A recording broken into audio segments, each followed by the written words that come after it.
Hello, it's me, Ronald Young Jr. And you probably already know we're in the middle of our Patreon campaign. And I wanted to give you a bit of an update. Since we started our campaign in December, we've added 12 patrons, which increased our monthly contributions by over $100. I appreciate your help so very much. We're getting closer and closer to becoming a self-sustaining show because you've decided to join in with us. Now, we only have a few weeks left in the campaign, and I would love to see us get 18 more patrons. That would give us 30 for this campaign, which is just a nice round number to be proud of. So, if you enjoy the show and want it to continue consistently, please consider joining the Patreon. It helps to pay for studio time and distribution fees, as well as booking event space for our live shows coming up later this year. And speaking of live shows, when you join the Patreon, you get access to a code that gives you 50% off tickets. So you definitely want to take advantage of that. Most of all, know that contributing to the Patreon is something you can feel good about because you're directly financing the existence of the show. So if you're ready to help, go to the show notes and click the link or go to patreon.com/leavingthetheater right now. That's patreon.com/leavingthetheater, or again, go to the link in our show notes. Thank you to everyone who's joined already, and we look forward to adding new patrons. All right, let's start the show.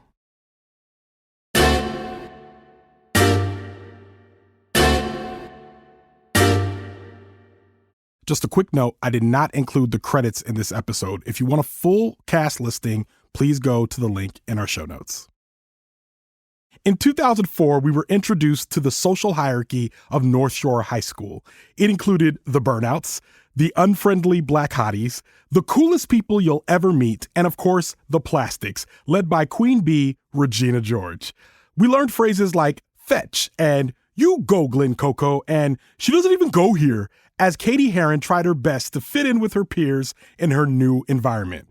Well, 20 years and one Broadway musical adaptation later, Tina Fey brings us back to North Shore High School to see all of our favorite characters return to the silver screen, this time singing the majority of the plot of Mean Girls.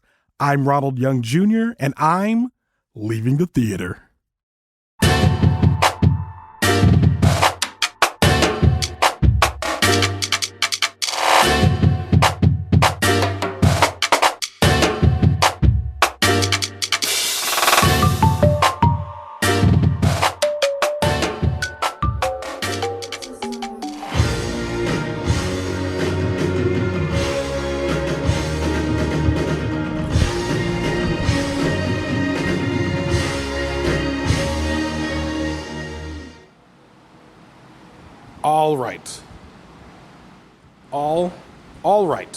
All right. This is Ronald, and I am leaving the theater after seeing Mean Girls.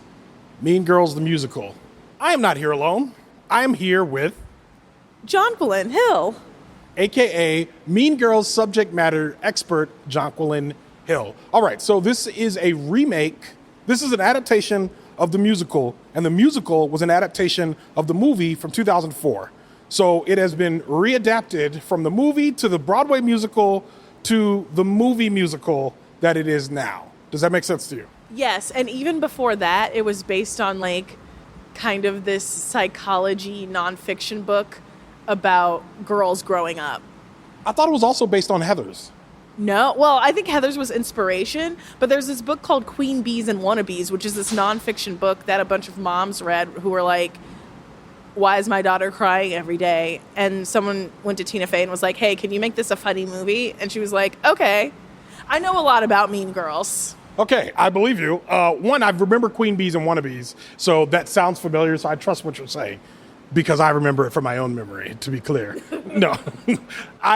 So if you've acquainted with the Mean Girls, you're probably familiar with the story. It's not very different in terms of the story that you originally know. But for those who don't know, it is about a girl named Katie Heron who goes to North Shore High School. And while she's there, she befriends two people who, Janice and Damien, who then use her to infiltrate the popular girls clique of the school called the Plastics, led by Regina George, along with Gretchen Wieners and Karen. I forget her last name. I don't remember her She last has name a either. different last name in this movie. We'll She talk does. about the changes. Yeah. We'll get to the changes. So hilarity ensues. The movie continues. It's something familiar if you've known it already. Not much changes, but for those who don't know, that's what the movie is. Jonquilyn Hill, what did you think of this movie? Overall, I liked it. Everyone was immensely talented, and I think there is a challenge with movies like this not to constantly be comparing it to the original. We live in a world where there are so many remakes, but we're now in a place where like the things from our childhood are starting to be remade. And so overall, I would say it was good. People are immensely talented. There were some changes. Some were necessary, some less so. And it was interesting to kind of see, I guess, it reimagined for Gen Alpha sensibilities, because I think it might be a little young for Gen Z even. I liked it for the most part. I think I liked the second half of the movie way more than the first half. Like when they get into kind of the unraveling of it all, I enjoyed that a lot more than I enjoyed the beginning of the movie. I think this is a musical that has to establish itself as a musical. And I think one of the problems I had with it is that it felt like it had to justify its existence as a musical by putting songs in places that I don't know were necessary. In terms of this being a Broadway musical that has been made in the last decade or so, the movie came out in 2004, then it was adapted into a musical, and I want to say it was in the last 10 years that this happened. So I'm thinking about the crowds that would have gone to see this, and I think they're the same people who would have saw it in the theater and been like, oh, now I can go see it like I'm a young person with a job, you know what I mean? Like I have some money, I'm going to go out on the town. So they went and saw it, and I think because it's a musical, it has to justify its existence as a musical, which I think undercut some of the things about the movie that just made it good to begin with. And I don't know, that's kind of what was eating away with me as I watched the movie. Yeah, the interesting thing about it is it's the movie version of the musical, but I actually think the music was the weakest point Agreed. of the movie. Like, aesthetically, it's gorgeous. I think the set design was really nice. Everyone in it was so talented, beautiful voices, great dancers, great actors. Every single one of these people, I want to see them in other things. I've listened to Renee Rapp's music before, really enjoyed that. Every single person in it was a treasure. I didn't walk away humming any of the tunes. That's the thing. The music was entirely forgettable. I don't remember one lyric from this except "The limit does not exist." And the only reason why I remember that lyric is because it is an answer from the original movie, which of course I always remember. I think there were parts of this that I remember seeing the preview and immediately thinking, it felt weird for me to see this because I saw this movie at age 19 in 2004, and I remember every aspect of it. I bought it on DVD. I watched it a lot. I quote it with everybody else. I really enjoyed this movie. So seeing Tina Fey play the same role, seeing Tim Meadows play the same role, and then seeing other unfamiliar faces, for me was a little jarring.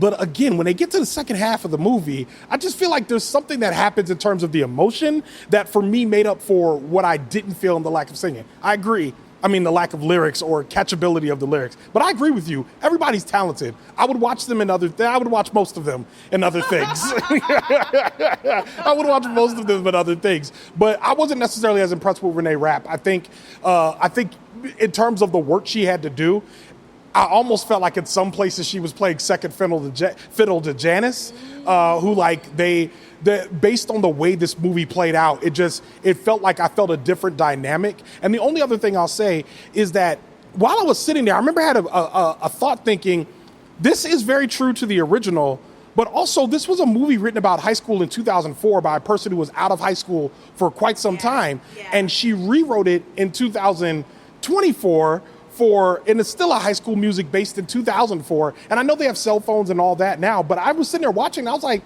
would Gen Alpha really be into this though? Yeah, okay. That is, because I don't have a lot of Gen Alpha in my life. I have a cousin and I'm like, okay, when she's in a couple years, I will probably sit her down for a double feature. So I was 13 when this movie came out. It was the summer before my freshman year of high school. So I feel like I was very much like in the audience for it, and seeing it 20 years later at 33 was really interesting. One, Katie's the main character, and there were times that I thought she was really outshone by Regina George, and you can even see a little bit of that in the marketing. I kind of get it because Regina is a fun character, but Lindsay Lohan was the selling point back when the movie originally came out back in 2004. Like, that was her like kind of big girl role. It was like, she's not Parent Trap anymore. She's not Disney anymore. Like, she's doing this sort of like teen sex comedy, and that was a big deal. Another thing that I thought was really interesting is it's an adaptation of Mean Girls, but there were moments that made it feel like a sequel to Mean Girls. And maybe it's just because like the knowledge of the movie I have, like my thing was like, okay, after school, I would love to go home and watch a movie, and I would watch the same one over and over again. For a period of time, it was You Got Served, and then it was eventually Mean Girls, and I even got to the point where I was watching the DVD with director and writer commentary, so listening to Tina Fey talk about the behind the scenes. So it's a movie that like I know very, very well. And there were just little moments that felt like a sequel and like a callback to that movie. Like, especially the teachers, it felt lived in. It felt like they were dealing with another generation of students, but that wasn't the case. It was like, hey, this is Katie. Hey, this is Karen. We're meeting for the first time. But I could get a sense from the teachers that they've done this before. And maybe, that's true to life. Like, teachers go through the same thing over and over with a new cast of characters every year. But there were even, like, there's one in particular, one relationship that if you watch the original movie, you'd be like, oh, that relationship bloomed into something else. And it's hard to kind of take the step back and be like, no, this is separate from that. You are not seeing these people like X amount of years in the future as they've grown and stuff like that. So it was, I don't know, it was really interesting. I think also the only thing that I think that this movie was missing was that I could have appreciated a few more cameos from the original cast. Yeah. Like, we got a couple of really good ones, which I really enjoyed. And some of them weren't cameos. They were just playing the same role. But, like, there was one in particular, and I think you know what I'm talking about, during the Mathletes competition that I was so excited. I was so happy to see this person, and it felt good having them in the movie. But I felt like maybe there could have been even more winking and nodding to the original. But I think overall, like, I think I liked it. Like, I would watch it again. But I feel like it's making me wonder, like, what all this is for, what all these adaptations are for, what all the remakes are for, what are we doing in Hollywood? I think those are the questions that come up every time I have to watch one of these remakes. With all of that in mind, what do you rate this film? I would give it a solid 3. It could have been, we talked about this before. It was not a tight 90 minutes. Hour 52. And they trimmed it down quite a bit from the musical. 2 hours and a half. But there were times where I'm like, did we need this musical number? Like, ooh, how are we doing this storytelling? But overall, I would give it a solid 3.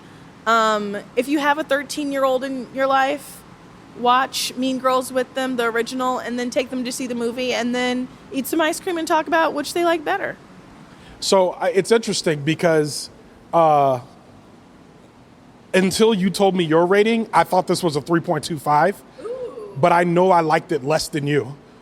Oh. So I'm like, I think for me, it's actually a 3 as well. I'm going to drop down to a 3 because I'm like, I would watch it again. But like I said, I know I didn't like it as much as you. And if you could give it a 3, then I certainly can't be giving it a 3.25. It makes me want to like hang out with a little cousin.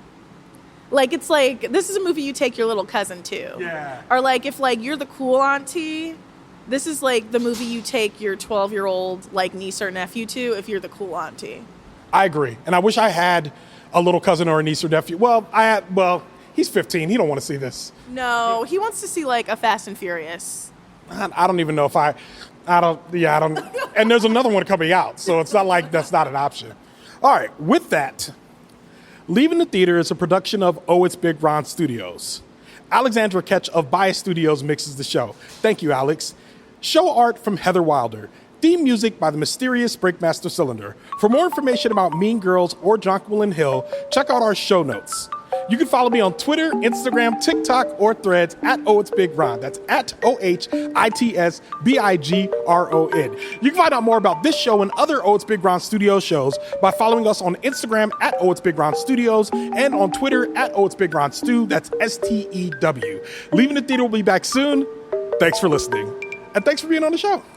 Thanks for having me. It's very fetch. I did that from memory. It's fetch.